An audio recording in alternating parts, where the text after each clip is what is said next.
पूरे गांव भर में हंगामा खड़ा हो गया।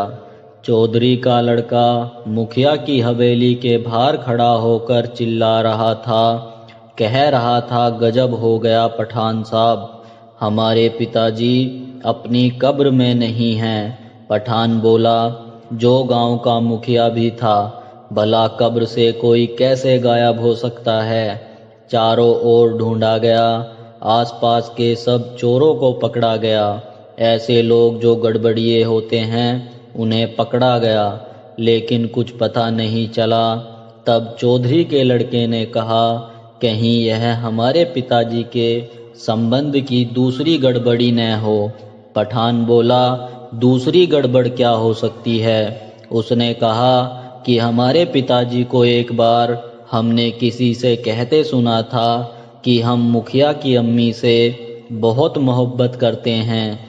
कहीं ऐसा ना हो पिताजी आपकी अम्मी जान की कब्र में पहुंच गए हों।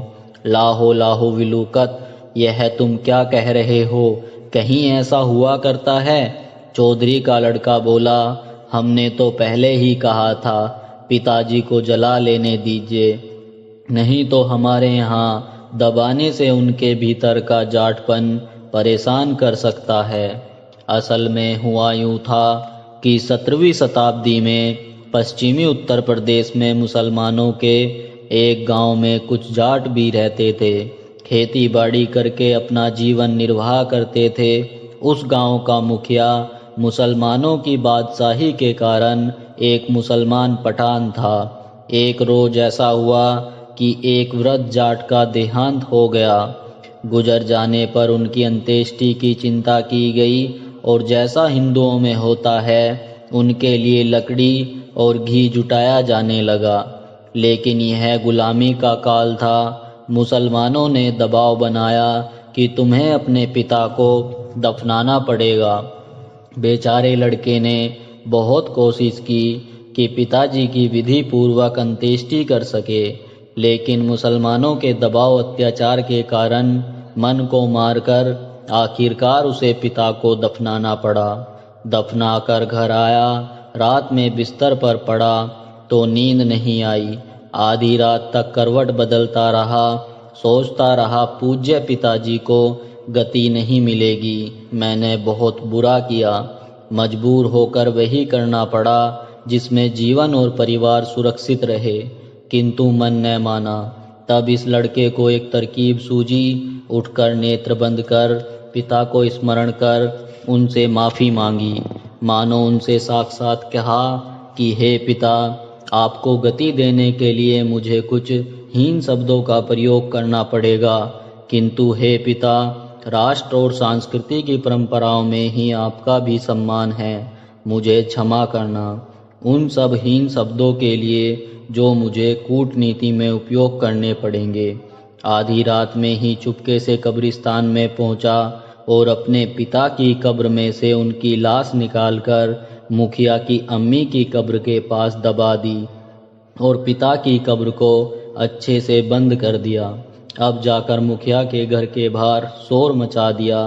कहा कि मुझे रात सपना आया है कि मेरे पिताजी कब्र में नहीं हैं, इसलिए मैं कब्र को खोल कर देखना चाहता हूँ। सारे मुसलमान बोले, क्या जहालत की बातें करते हो, भला यह सपने क्या सच्चे हुआ करते हैं। भला ऐसा भी कहीं हो सकता है कि दफन की गई लाश कब्र में ना हो। लेकिन लड़का रोने लगा। अपने साथ 10 और लोगों को लाया था, वह भी शोर मचाने लगे।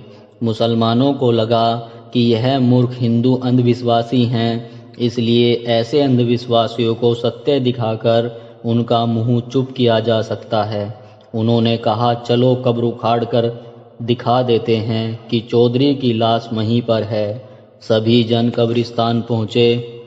कब्रिस्तान में पहुँचने पर कब्र की खुदाई की गई, लेकिन वहाँ लाश नहीं मिली। शोर मच गया, कहाँ गई लाश।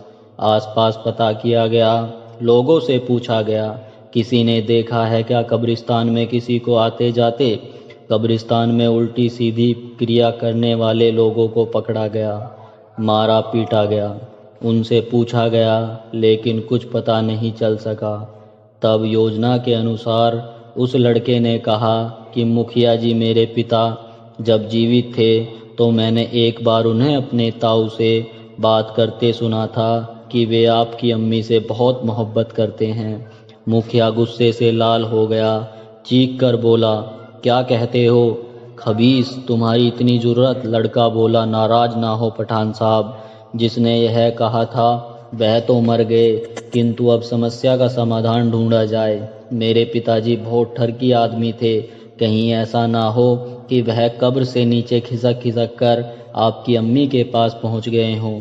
पठान मुखिया बोले, लाहो लाहू विलुकत, यह क्या कह रहे हो तुम, यह क्या जालत है, कहीं ऐसा हुआ करता है। लड़का बोला, हमारे खानदान में यह समस्या है कि यदि हमारे मुर्दे को जलाया न जाए तो वह जहाँ रखे जाएं वहाँ से खिसक जाते हैं। कहीं ऐसा ना हो पिताजी अपनी कब्र से खिसक कर आपकी अम्मी के पास पहुँच गए हों। पठान क्रोधित तो हुए, किंतु फिर भी अम्मी जान का मसला था, सवाल इज्जत का था, अपनी भी और अम्मी की भी, इसलिए जांच करनी जरूरी थी। उन्होंने सोचा, एक बार कब्र खुदवाने में कोई समस्या तो नहीं, परंतु कब्र खोदी गई और पठान साहब की आंखें फटी रह गई। ठरकी बूढ़ा जाट वहीं अम्मी के साथ एक हाथ और एक पैर अम्मी जान के ऊपर रखे हुए पड़ा था। पठान साहब का तो मानो जिस्म में रूह नहीं रही, चेहरा फक सफ़ेद पड़ गया। या अल्लाह, यह क्या हो गया। उन्होंने तुरंत दिवंगत चौधरी के लड़के से कहा कि तुरंत यहाँ से अपने पिता को उठाओ और निकलो इसे लेकर यहाँ से। हमारे किसी भी कब्रिस्तान के पास से गुजरना भी मत, हमारे हर कब्रिस्तान में औरतें दफन हैं। तुम्हारे बाप का कोई भरोसा नहीं, ले जाओ और जलाओ, चाहे जो करो, लेकिन हमारे किसी कब्रिस्तान में तुम्हारे पिता को कोई जगह नहीं मिलेगी। लड़का अपनी योजना पर झूम उठा, खुशी खुशी अपने पिता को लेकर आया और विधि पूर्वक अंत्येष्टि की। उस दिन घर आकर सपरिवार हवन किया। रात को चैन की नींद सोया। स्वप्न में देखा मानो पिता प्रसन्नता से बुद्धिमान पुत्र को आशीर्वाद दे रहे हैं। दोस्तों, अगर आपको ये जानकारी अच्छी लगी हो तो कृपया वीडियो को लाइक करके चैनल को सब्सक्राइब करना न भूलें।